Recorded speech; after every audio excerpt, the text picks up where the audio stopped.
Bien-aimés, je vous salue dans le nom de Jésus-Christ. Amen. Aujourd'hui, c'est le cours numéro 27, toujours les fondements de la foi. Alors, on a vu le fondement numéro 1. C'était quoi le fondement numéro 1? C'était le renoncement aux œuvres mortes.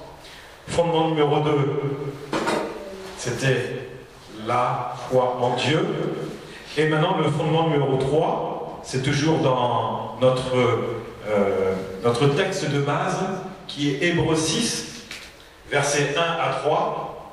C'est pourquoi, laissant les éléments de la parole de Christ, tendons à ce qui est parfait, sans poser de nouveau le fondement du renoncement aux œuvres mortes, de la foi en Dieu, de la doctrine des baptêmes.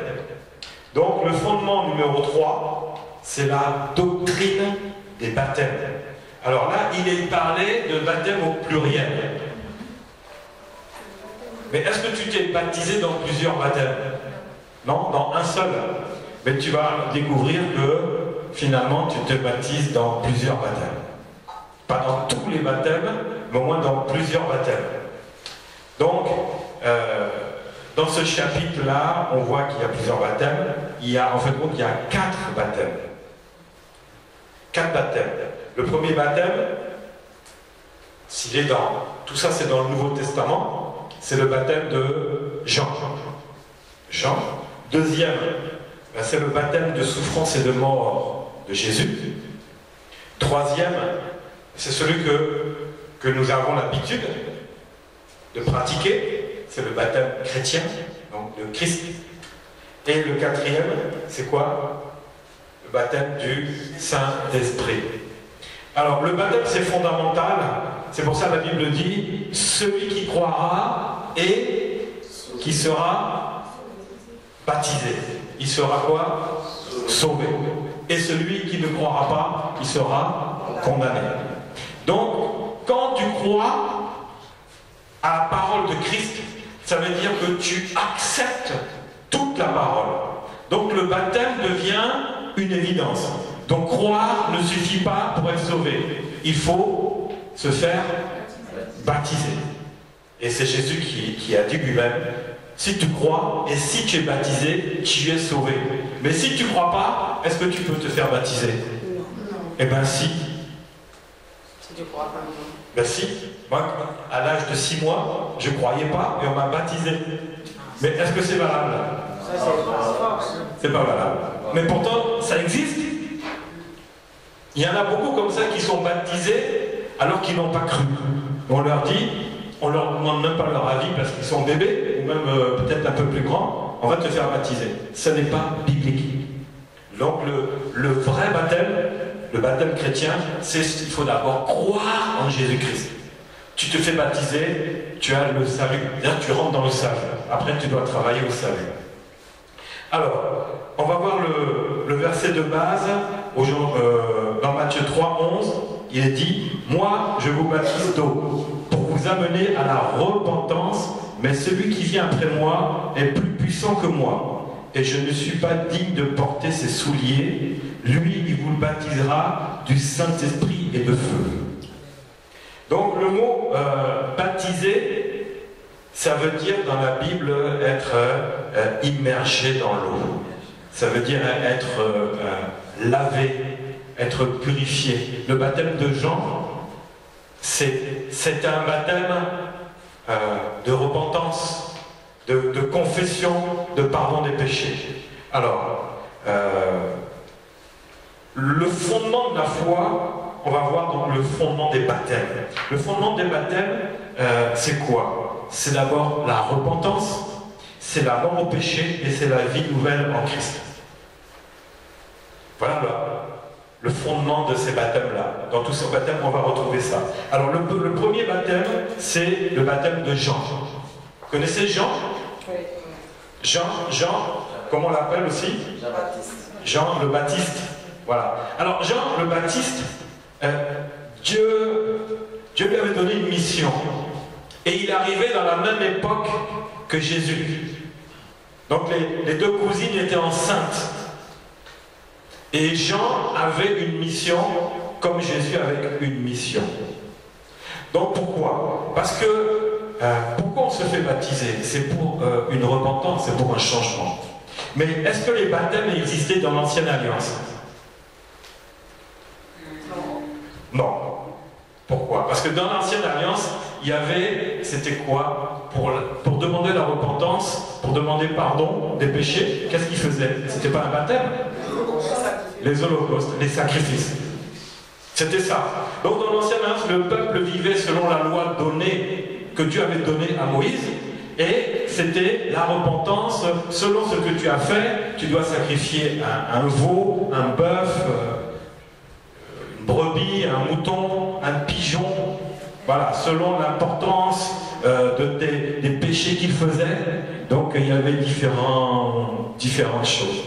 Et donc ça c'était, et encore, c'était remis à des sacrificateurs parce qu'eux-mêmes ils ne pouvaient pas le faire. Il fallait qu'il y ait un intermédiaire. Donc vous voyez un peu le système, il était compliqué. Il y avait un intermédiaire qu'on appelle le sacrificateur. Donc les sacrifices étaient remis aux sacrificateurs qui après rentraient dans le lieu saint, puis dans le lieu très saint pour proposer ces holocaustes à Dieu et pour que Dieu les accepte. Donc voilà, ça c'était le plan. Mais tout ce plan-là, ce qu'on appelle ce protocole, il va être annulé. Annulé. Et comment il va être annulé? Il va être annulé avec la venue de Jésus-Christ. Mais la Bible dit que Jean était venu avant pour préparer ce terrain-là. Donc le baptême de Jean, en fin de compte, il n'existe plus. Mais comme ce sont des cours, si on te demande, on te pose la question, tu vas dans une église ou ailleurs et parle-nous du baptême de Jean, il ne faut pas que tu ailles dire, bah oui, on se fait baptiser du baptême de Jean. Même si c'est des choses qui ne se pratiquent plus, mais il faut que tu connaisses. Pour pas que tu ailles verser ma figure là-bas. Ah, Église Nouvelle de Dieu, là, vraiment les enseignements là, c'est nul. Si je lui ai posé une question, baptême de Jean, bah oui, c'est ce qu'on fait là. Non, pas du tout. Donc, ce sont des enseignements qu'il faut connaître. Il faut connaître. Ça ne va pas t'amener grand-chose dans ta vie, mais tu vas avoir la connaissance, et ça c'est important, parce que tu vas recevoir la vérité, et toi-même tu vas comprendre tout le processus de Dieu. C'est vraiment très important cela. Tu vas comprendre les choses vont s'éclairer dans ta tête, et le jour où on te pose la question, tu te dis, moi je sais. Ça c'est important. Tu dis, ah, celui-là ça doit être un étudiant. Parce que le baptême de Jean, là, on n'en parle pas comme ça. Aujourd'hui, on va en parler pour que tu puisses connaître. C'est important. Pour ne pas se mélanger et après dire des choses qui sont fausses et être dans l'erreur alors qu'on pensait que c'était ça. Eh ben non. Eh ben non. On va donc comprendre le baptême de Jean. Pourquoi? Ben parce que, tout simplement, Jésus est venu annuler la loi. La loi d'avant. Jésus est venu annuler ça. Tout homme qui croirait en lui, évidemment, parce qu'il y en a qui n'ont pas cru en Jésus. Est-ce que la loi a été annulée pour eux? Non, ils sont restés sous la loi. Mais pour tous ceux qui croient en Jésus, la loi est annulée. Ils sont plus sous la loi, ils sont sous la grâce. Donc, en démontrant que Jésus est le chemin, la vérité et la vie. Voilà. Donc, grâce à lui, grâce à Jésus, et au baptême, du coup il n'y a plus de sacrificateur qui sera intermédiaire entre celui qui a péché et Dieu. Vous voyez un peu, le baptême, c'est fondamental. Ça nous amène à un contact direct. Et donc en démontrant ça, Jésus est allé plus loin dans la repentance de l'ancienne alliance. Beaucoup plus loin. Parce qu'il a créé une nouvelle alliance plus que parfaite par rapport à l'ancienne.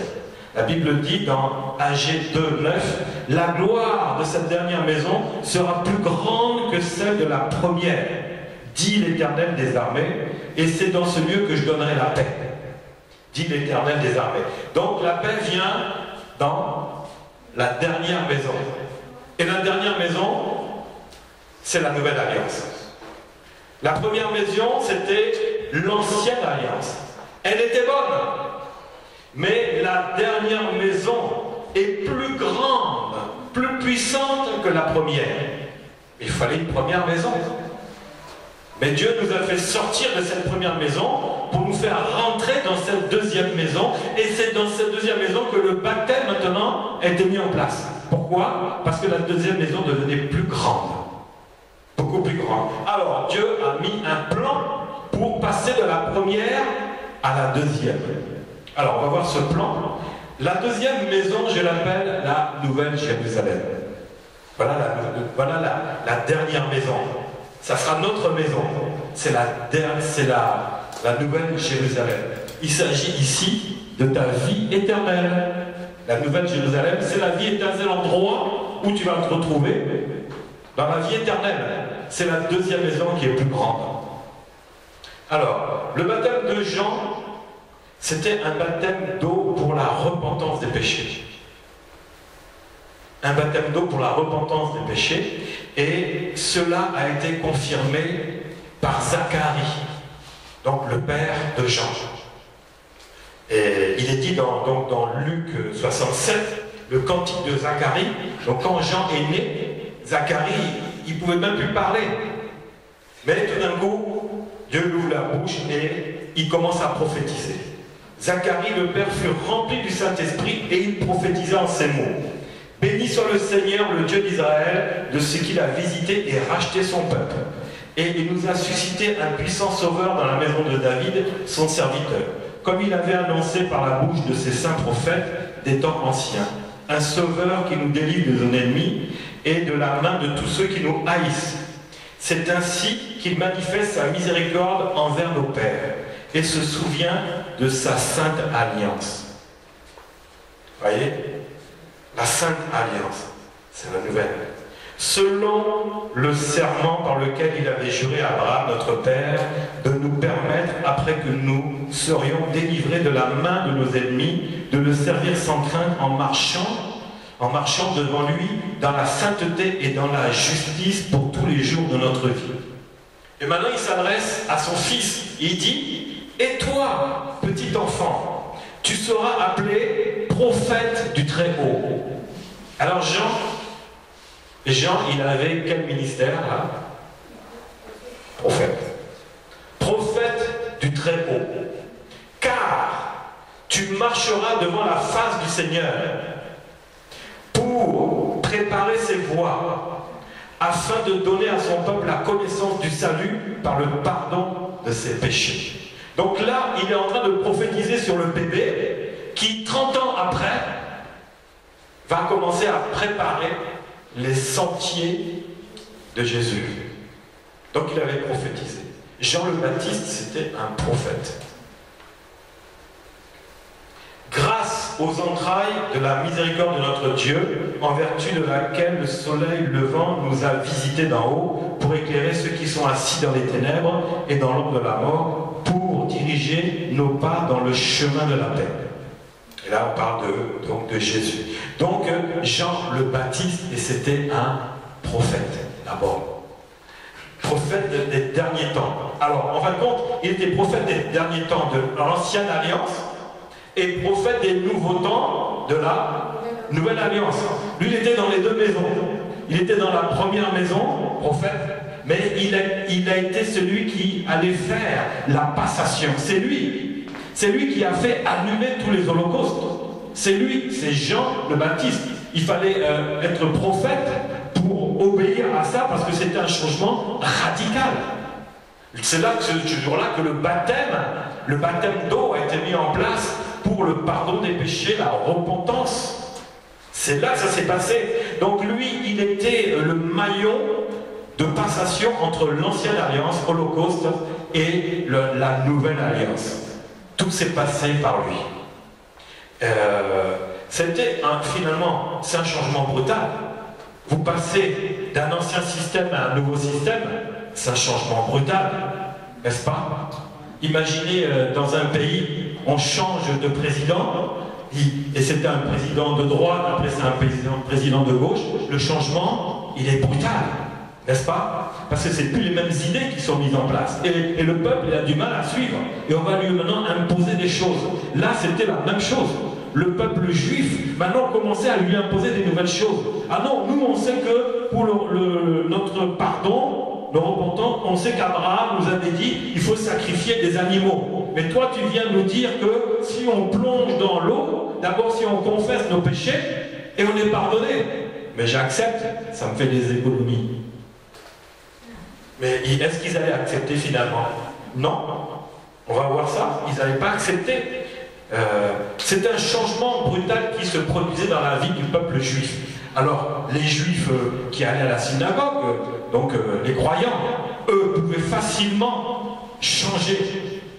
Mais les autres, les scribes, les sacrificateurs, etc., non, ça ne les arrangeait pas, ça. Et nos animaux, ils vont passer où maintenant? Il y a un problème là. Il y a un problème.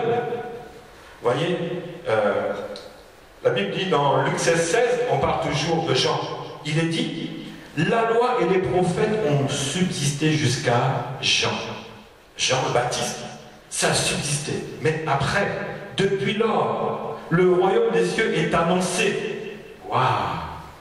Le royaume des cieux est annoncé par qui? Jean. Jean annonce la venue du royaume des cieux. Qui est le royaume des cieux? C'est Jésus. Jésus vient Jean vient annoncer le royaume des cieux. Il est dit, et que chacun use de violence pour y rentrer. Pourquoi? Parce que passer d'une ancienne alliance à une nouvelle alliance, il faut, à l'époque, il fallait user de violence. Même toi, bien-aimé, tu dois user de violence. Moi, j'ai dû user de violence parce que quand je suis d'une famille catholique, j'ai été baptisé à l'âge de 6 mois, peut-être, j'étais baptisé catholique. Mais lorsque je fréquentais de temps en temps l'église catholique, bon, vous connaissez, le 24 décembre, quand il y a des mariages et quand il y a des enterrements, moi, moi c'était ça.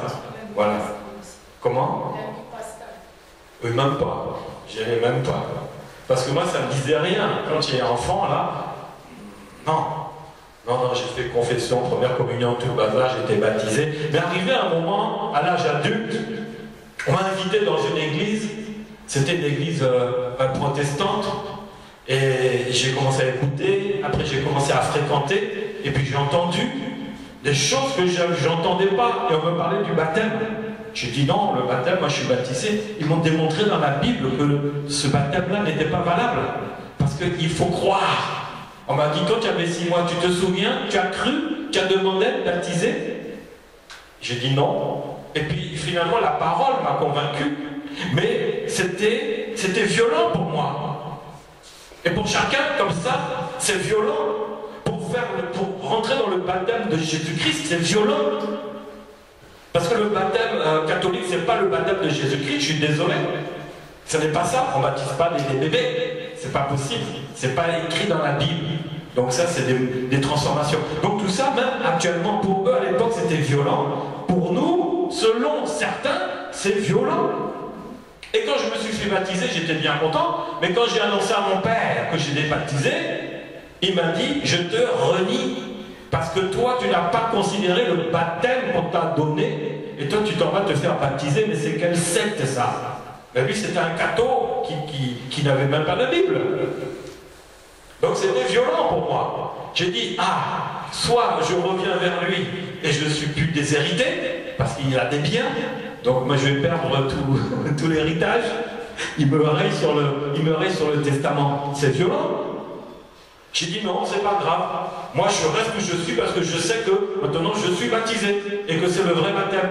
Donc ça m'a fait quelque chose. Mais j'étais violent, j'ai fait la violence sur moi. Eux à l'époque, les juifs faisaient la violence. Il y en a qui disent, mais pourquoi tu vas te faire baptiser? Viens, on va aller acheter un mouton et on va aller faire sacrifier ça. Vous voyez le changement un peu qui pouvait se passer? Eh bien, ce qui était dur à l'époque, c'est pour ça que la Bible dit que le royaume des cieux est annoncé, que chacun use de violence pour y rentrer. Eh bien, du coup, le temps a passé, j'ai tenu ferme, j'ai annoncé l'évangile à mon père, après avoir prié pendant des mois, parce qu'il y avait une distance. Hein. Tu peux prier des mois et des mois, non, dans certaines conditions. Si c'est pour quelqu'un qui est malade, tu pries, tu imposes les mains, tu ne vas pas prier pendant des mois. Je ne parle pas de ce genre de prière. Je parle d'une prière où le Seigneur le touche, et quand je viendrai, je lui parle et je l'invite dans une église et Dieu lui tombe dessus et sa vie change. Ben, c'est ce qui s'est passé. Il s'est fait baptiser. Et pourtant, il a usé de violence aussi. Vous voyez, un baptême, il faut user de violence. Parce que c'est ça qui te permet de rentrer dans le royaume des cieux. Mais eux, est-ce qu'ils rentraient là, dans le royaume des cieux? Oui ou non? Ben non. Ils ne rentraient pas dans le royaume des cieux. Ils étaient simplement pardonnés. Est-ce que quand ils sacrifiaient un holocauste, un animal pour leur pardon, est-ce qu'ils rentraient dans le royaume des cieux? Non. Non. Donc ce baptême-là ne permettait pas de rentrer dans le royaume des cieux, mais d'être agréable à Dieu parce qu'on demandait pardon, etc., etc. Mais ce n'est pas ce baptême-là que nous avons vécu. Mais eux, c'était déjà un baptême de repentance, de pardon. C'est pour ça qu'il n'est pas utilisé. Parce qu'on ne dit pas soit baptisé au nom de Jésus-Christ, au nom du Père, du Fils, du Saint-Esprit, comme on veut. Les formules sont les mêmes, elles sont pareilles. Vous voyez? Donc ça, il ne marchait pas. Il faut le connaître parce que c'était la base même du changement qu'on est passé de l'ancienne alliance à la nouvelle alliance. Et Jésus est même rentré dedans. Parce que Jésus était juif. Donc il fallait que lui-même il y rentre. Alors, on va voir le ministère de Jean-Baptiste, Matthieu 3, 1 à 6. En ce temps-là, parut Jean-Baptiste prêchant dans le désert de Judée. Il disait, repentez-vous car le royaume des cieux est proche. Vous voyez que c'était un prophète. Parce qu'il a annoncé les choses. Là, ça c'est confirmation que c'est un prophète. Car le royaume des cieux est proche. Jean est celui qui avait été annoncé par Ésaïe, le prophète, lorsqu'il dit « C'est ici la voix de celui qui crie dans le désert. Préparez le chemin du Seigneur, aplanissez ses sentiers. » Jean avait un vêtement de poil de chameau, une ceinture de cuir autour des reins. Il se nourrissait de sauterelles et de miel sauvage. Les habitants de Jérusalem et de toute la Judée et de tous les pays des environs du Jourdain se rendaient auprès de lui. Et confessant leurs péchés, vous voyez, publiquement, ils confessaient leurs péchés. Pourquoi? Parce que Jean avait un message qui était nouveau. Et les gens disaient, mais et ils ont cru. Parce que Dieu était avec Jean le Baptiste. Et les gens entendaient ça, disaient, c'est quelque chose de nouveau ça. C'est nouveau, on n'a jamais vu des gens plonger dans les eaux du Jourdain. C'est nouveau, mais on a cru. La foi vient de ce qu'on entend.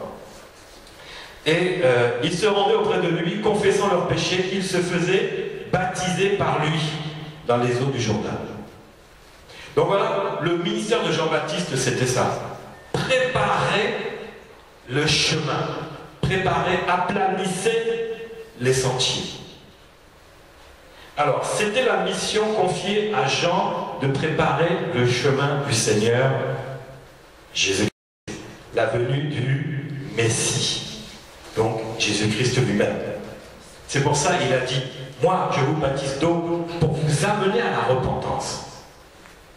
Mais celui qui vient après moi est plus puissant que moi, et je ne suis pas digne de porter ses souliers, mais lui vous baptisera du Saint-Esprit et de feu.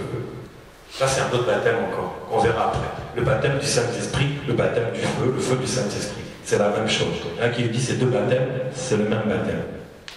Donc selon Jean, les conditions de ce baptême étaient la repentance et la confession des péchés de manière publique. Cette démarche était faite publiquement. Le baptême était ensuite l'acte visible de ce qui se passait dans le cœur de ces Juifs. Ils confessaient, ils regrettaient, et ensuite ils plongeaient dans l'eau. C'était la confirmation. Et Jésus, donc, arrivant auprès de Jean, a dit que ce baptême, il était valable. Jésus a dit ce baptême-là, il est juste. Et du coup, Jésus a demandé lui-même aussi à se faire baptiser. C'est toujours le baptême de Jean. Alors, on va voir dans Matthieu 3, 13. Alors, Jésus vint de la Galilée au Jourdain, vers Jean, pour être baptisé par lui. Mais Jean s'y opposait en disant, c'est moi qui ai besoin d'être baptisé par toi. Et toi, tu viens à moi. Et Jésus répondit, laisse faire maintenant. car il est convenable que nous accomplissions ainsi tout ce qui est juste. Et donc Jésus a dit, ce baptême-là, il est juste. Pourquoi? Parce que c'était ça, c'est ça après qui allait devenir le baptême chrétien que l'on connaît. Mais c'était d'abord ça. Alors, et Jean, du coup, ne lui résista pas.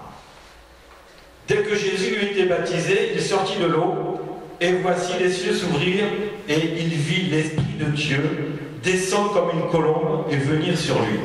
Et voici une voix se fit entendre des cieux ces paroles. Celui-ci est mon fils bien-aimé, en qui j'ai mis toute mon affection. Voilà le baptême de Jean. Il était venu pour, déjà, préparer le chemin, préparer, aplanir les sentiers. Donc, qu'est-ce qu'on peut dire de ce baptême-là?